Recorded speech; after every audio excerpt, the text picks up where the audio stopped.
déjà depuis plusieurs semaines en Ukraine pour de l'humanitaire médical. Moi, j'avais dit non. On m'avait demandé à plusieurs reprises, j'avais dit non, jusqu'à rencontrer l'un de mes collègues à Paris qui a su me convaincre. Donc là, j'ai changé d'avis. Je me suis dit, bon, ok, allez, je viens vous aider. Et voilà. Et pour aider en tant qu'infirmier. Enfin, exactement. À la base, soins, tout ça. pour la population. Hein. Pour la population, absolument. Voilà, pour aider les femmes et les enfants et tous les réfugiés et la population ukrainienne. Donc. C'était quand vous êtes parti quand là, je suis revenu il y a une dizaine de jours. D'accord. Donc et vous avez passé 16 jours. 16 jours, exactement. Ça. Tout à fait en 2 fois. C'est ça, en 2 fois, c'est ça. Et vous étiez à Kiev, vous étiez où? Enfin, j'ai fait Kiev, Boutcha, le fameux Boutcha. Boutcha dont tout le monde parle. Oui. Voilà, où tout le monde parle. Et on était basé aussi donc à Lviv, la 3e ville à gauche. Et j'étais notamment à Lviv pendant le dernier bombardement où il y a eu les 5 missiles qui ont atterri sur ça. Et donc nous principalement, juste pour rappeler ce qu'on faisait, c'est donc des transports d'équipements médicaux et des médicaments vers des hôpitaux précaires et aussi sur les orphelinats. Parce qu'il y a des orphelinats qui avaient énormément de besoins. On allait aussi soigner les réfugiés. Des médicaments et puis soigner. Et soigner principalement. D'accord. Et par la force des choses, on a aussi créé donc un réseau avec des militaires ukrainiens qui par la suite nous ont aussi demandé du matériel, des médicaments et le reste. C'est-à-dire, ça pouvait être des garrots tourniquets, des pansements compressifs israéliens, enfin tout ce qu'ils avaient besoin, ce qu'on a fait. Hein. C'est-à-dire qu'on les a aussi aidés par rapport au niveau du matériel. Mais voilà, moi j'y suis pas allé pour prendre part à cette guerre, j'y suis allé vraiment en aide humanitaire, je tiens bien à le préciser. Mais malheureusement, ça s'est pas toujours passé comme il... Voilà, nous allons en parler tout de suite après cette petite pause parce que justement, vous avez un témoignage, vous êtes allé, vous étiez sur place, beaucoup de gens en parlent, ne sont pas sur place. Donc voilà, on va parler de cela et vous allez donner votre témoignage. Et comme tous les jours, vous nous appelez au 0826 300 300. Sud Radio. Sud Radio. Le parfum Terre de France, 100% des bénéfices au service de notre pays, présente... Ici Sud Radio. Les Français parlent au français. Les carottes sont cuites. Les carottes sont cuites. Sud Radio Berkov dans tous ses états. Adrien Bocquet, Lève-toi et marche, aux éditions Max Milo. On a écouté ce récit de courage et de guerre, mais justement, vous étiez, vous, en tant que soignant, en tant que, effectivement, apportant des médicaments, du matériel médical en Ukraine, justement, il y a quelques jours. Vous avez passé 15 jours et qu'est-ce que vous avez vu alors? Parce que il y a des choses, on en a parlé hors antenne, et j'ai vu, il y a eu des choses quand même auxquelles vous avez assisté, vous le dites, et c'est important de mesurer, effectivement, et vous prenez la responsabilité de tout ce que vous dites, et vous avez eu des choses assez terribles, je crois. Tout à fait. Alors je vais assumer totalement ce que je vous dis.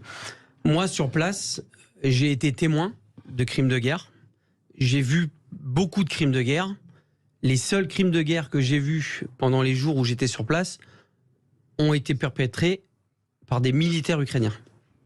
Et non pas par des militaires russes. Ce qui ne veut pas dire... Ce qui ne veut pas dire exactement, j'allais en y venir, qu'il n'y a pas de crimes de guerre russes, mais il y en a aussi au niveau ukrainien. Vous avez assisté... Et on n'en parle pas.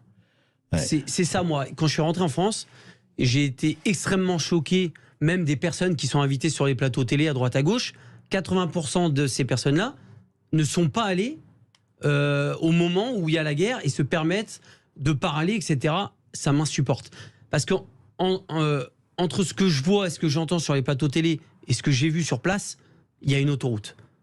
Pour moi, c'est abominable. Je vais par exemple parler des militaires Azov. Les militaires Azov, à la base... Mais vous avez vu où ils sont partout? Ils sont partout. Ah, pas seulement à Azovstal, ou etc. Même à Lviv. Ils sont même à Lviv, à l'ouest. Ils ont leur scratch, avec vous savez, le beau scratch néo-nazi. Ça se tient aussi à le dire. Pour moi, ce qui me choque énormément, c'est que l'Europe donne quand même de l'armement à des militaires, pour moi, néo-nazis, avec un sigle néo-nazi. On n'en parle pas, il suffit de regarder, c'est un ancien sigle SS qui est brandi partout en Ukraine. Et ça pose, on le voit partout. Partout, et ça ne pose aucun problème. Moi, j'ai travaillé avec ces gens-là, je leur ai donné des médicaments, etc. Vous savez quelles étaient leurs conversations devant moi? Parce que je comprends un petit peu l'ukrainien et le russe, et beaucoup parlent anglais. Ils rigolaient de se dire que s'ils croisaient des juifs ou des noirs, qu'ils les dépeceraient. Ah, carrément. Voilà ce qu'ils disaient devant vous. Voilà ce qu'ils disaient devant moi, et c'était leur conversation qui les faisait vachement rigoler. Voilà ce qu'ils disaient sur les juifs et sur les noirs. Ça, c'est la première chose. Oui. Ça, moi, je ne pouvais pas cautionner, mais sur place, je ne pouvais pas faire grand-chose. Et qu'est-ce que vous avez vu? Vous dites que vous avez alors, assisté. Oui. J'ai vu donc des militaires russes qui ont été capturés et qui ont été donc du coup déjà bien malmenés et qui ont été, on va dire, attachés. Et en fait, on était dans une sorte de hangar, et ces militaires russes qui ont été capturés arrivaient dans des petites fourgonnettes par 3 ou par 4. À chaque fois qu'ils faisaient descendre ces militaires, les militaires Azov ukrainiens leur demandaient qui est l'officier, qui est l'officier. Je vais vous expliquer pourquoi. Ou ils répondaient pas, ou ils répondaient. Chaque militaire qui descendait de cette fourgonnette se prenait une balle de Kalachnikov dans le genou. Alors qu'ils étaient sans défense, et qu'ils étaient attachés. Ouais. D'accord ? Ce que je suis en train de vous dire là, j'ai des vidéos qui l'attestent. Sinon, je ne me permettrais pas de sortir des trucs pareils. J'ai des vidéos où on montre des militaires russes en train de se prendre des balles dans le genou. On ne sait pas trop pourquoi, parce qu'ils ne répondent pas à des questions. Et les gens qui avaient le malheur donc de dire « c'est moi l'officier », se prenaient une balle dans la tête. Voilà comment ça se passe à Boutcha. Voilà comment ça se passe en Ukraine, du moins pour le bataillon ukrainien Azov. Ils pourront dire ce qu'ils veulent. Moi, j'étais là, j'ai vu ce qui s'est passé. Tout ça, on n'en parle pas. C'est vraiment... Je vais vous raconter encore quelque chose de beaucoup plus grave. Vous avez des bombardements tout le temps, on voit la télé, etc. J'ai vu donc des journalistes américains. Il y a des bombardements qui atterrissent dans un petit parc que vous avez dû voir à côté de Boutcha, entre Boutcha, à l'est de Boutcha. D'accord. Et ces Américains donc font une vidéo et disent ben voilà, c'est les bombardements russes, ça atterrit dans un parc, c'est inadmissible et tout. Je vais les voir, je dis mais pourquoi vous dites ça, etc. et tout. Ah, on m'a dit mais c'est pas grave, ça fera des images. Et vous savez ce que c'était ces bombardements? En fait, vous avez des petits obus. Donc vous aviez, si vous voulez, une cible qui était russe à l'époque, il y a quelques semaines, et vous aviez donc une équipe d'Azov avec qui j'étais, qui était en train de régler donc des petits mortiers pour envoyer des obus qui se règlent, si vous voulez, avec des petites à la main, d'accord. Et en fait, ça avait été mal réglé. Et ça arrive une fois sur 2, une fois sur 3. Donc ces obus, au lieu d'atterrir à 100 mètres plus loin où il y avait justement les militaires ou du matériel russe, atterrit dans le petit parc. Et on fait passer ça pour des bombardements russes. Au bout d'un moment, il faut arrêter. Et je vais vous rappeler une règle simple de la guerre. Vous avez par exemple les Ukrainiens, les Russes, qui se tirent dessus, d'accord? Je vous donne un exemple simple. Vous êtes en plein dans la ville, ils se tirent dessus, ils s'envoient des obus. Dans les deux sens. Si les Ukrainiens ratent leur cible, l'obus va atterrir où? Pas sur les Russes. Donc dans une maison ou dans un bâtiment ukrainien. Et la même chose, bien sûr, pour les Russes. Bien sûr. Pourquoi on ne parle pas de ça? Et donc tous les bombardements, toutes les bombes, tous les obus qui atterrissent à Boutcha, à Kiev, etc., c'est du russe. Il faut arrêter. Oui, il faut un petit peu réfléchir. Il y a des deux côtés, les crimes se font des deux côtés. Mais bien sûr, et encore autre chose. Et là, je vais enfoncer le clou, mais c'est pas grave, j'en assumerai les conséquences. J'étais à Lviv, j'étais à l'hôtel, il y a eu des bombardements. J'étais à 500 mètres d'un missile qui atterrit, où je dormais, tout a pété, les glaces, etc. Je vais tout de suite sur place, et en fait, on s'aperçoit que les 5 missiles, il y a 4 missiles qui ont tapé des dépôts d'armement. Des dépôts d'armement qui venaient d'Europe, qui avaient été stockés à Lviv en attente que ça soit amené à Kiev et dans des unités. Vous savez où est-ce qu'il les stocke, l'armement qui arrive d'Europe? Eh bien, il les stocke dans des locaux et dans des maisons civiles, sans que les gens le sachent. Donc ils arrivent la nuit, je vous donne un exemple, ils arrivent la nuit, ils ouvrent un local, parce que les gens qui sont là, ils vont s'en apercevoir. Pas forcément, parce qu'il y a beaucoup de camionnettes civiles, comme des HL, vous voyez ce que je veux dire, vous voyez pas? Ils mettent des caisses d'armement dedans, et ils mettaient arrivent dans un immeubles local civils, habités civils, ou sinon collés à des habitations. Qu'est-ce qui s'est passé pour Lviv? des drones ou je sais pas quoi repéraient. Ils ont bombardé. Résultat des courses, 8 civils morts, 2 enfants à l'hôpital. Il me semble qu'il y a eu un enfant qui est mort. Ah, les Russes, ils ont tué. Non mais attendez, vous pouvez m'expliquer pourquoi l'armement, en plus l'armement qui vient d'Europe, est stocké à côté de civils? Vous savez comment j'appelle ça? J'appelle ça se servir de la population comme bouclier humain. D'accord? Ouais. Je vois pas comment... Hélas, ça se passe dans certains pays, c'est terrifiant, vous avez raison. Dites-moi, Botcha. Oui. On a vu toutes les photos de Botcha. Alors là, il y a eu très grande polémique. N'étant pas là, je me garderai d'avoir un avis quelconque.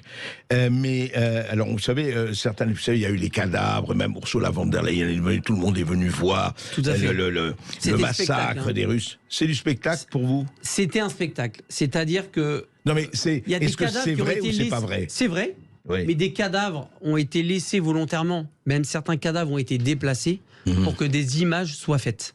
Je vous dis pas que les cadavres c'était des faux cadavres, c'était des vrais cadavres. Ça, il y a pas de souci. Non, mais effectivement, les crimes sont des deux côtés, il faut le répéter. Exactement. Mais vous dites, on ne parle pas de on ce ne qui parle se passe. que exactement. Ouais. Je ne dis pas que la Russie ne fait pas de crimes de guerre. Attention, je ne dis pas que la Russie c'est pas leur faute. Bref, c'est pas du tout ça que je dis. Ce que je suis en train de vous dire aujourd'hui, c'est qu'au bout d'un moment, je pense qu'il faut parler un petit peu aussi de l'Ukraine, des crimes de guerre de l'Ukraine, parce qu'il y en a.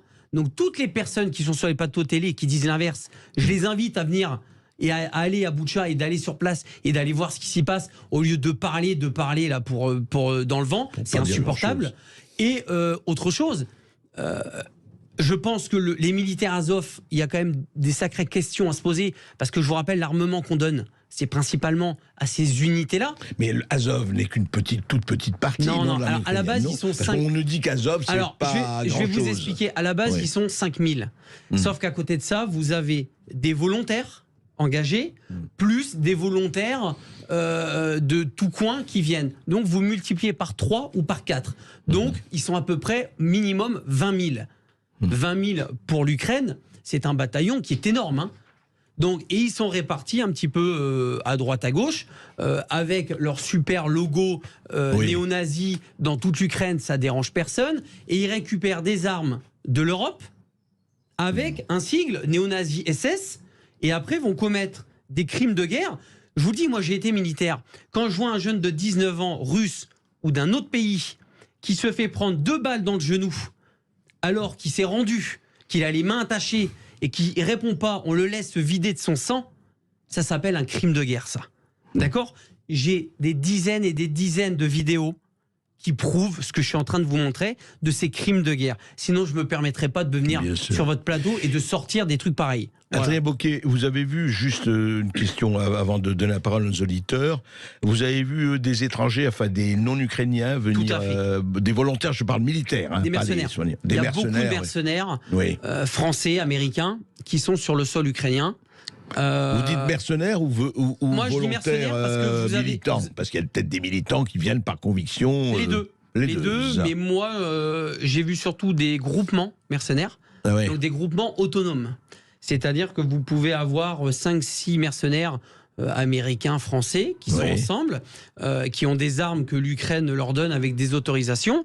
Et ces gens-là font certaines choses sous ordre de certaines personnes en Ukraine, etc. Non, ça, c'est la réalité. Ça existe, oui. C'est c'est ce qu'on appelle, pour moi, des groupements mercenaires sous influence, quoi, d'une certaine manière. En tout cas, vous ne vous attendiez pas à voir ça quand vous êtes parti? Non, je ne m'attendais pas à ça. Et surtout, je tiens à terminer, avant de revenir, j'ai été retenu, donc c'est-à-dire retenu, enlevé, pendant une dizaine d'heures, par des militaires Azov. Ils ont tout fouillé, mon téléphone et tout. Pourquoi? Pour voir si j'avais des choses. Je pense qu'ils me suspectaient. Justement, ils savaient que j'avais vu certaines choses, etc. Et à force de faire un réseau, je pense que certains avaient peut-être... Ils voulaient voir si ce que je disais était bien vrai. Il n'y a pas eu de souci parce que l'humanitaire, tout ce que je faisais était réel. Donc ils ont fait les vérifications et après ils m'ont relâché, ça s'est bien passé. Mais j'ai quand même dû être exfiltré en Slovaquie par mesure d'urgence. Le ministère des Affaires étrangères a été mis au courant de ce qui s'est passé. D'accord. Donc j'ai été exfiltré en Slovaquie, puis ramené en Pologne, et après j'ai pris un avion à Cracovie pour revenir en France. Et au jour d'aujourd'hui, je ne peux plus mettre les pieds en Ukraine, et encore moins avec ce que je viens de vous dire aujourd'hui, ce qui est logique. Mais voilà, c'est la réalité. Et moi, j'aimerais que ce soit plus des gens comme moi ou d'autres qui sont allés sur le terrain et qui ont vu les choses. Plutôt que d'autres. Voilà, et je tiens bien en tout cas, vous assumez, de toute façon, c'est très clair et cohérent, vous assumez tout ce que vous dites. Et je peux prouver tout ce que je viens de vous dire. Oui. C'est surtout ça le plus important. Vous avez les vidéos pour le dire.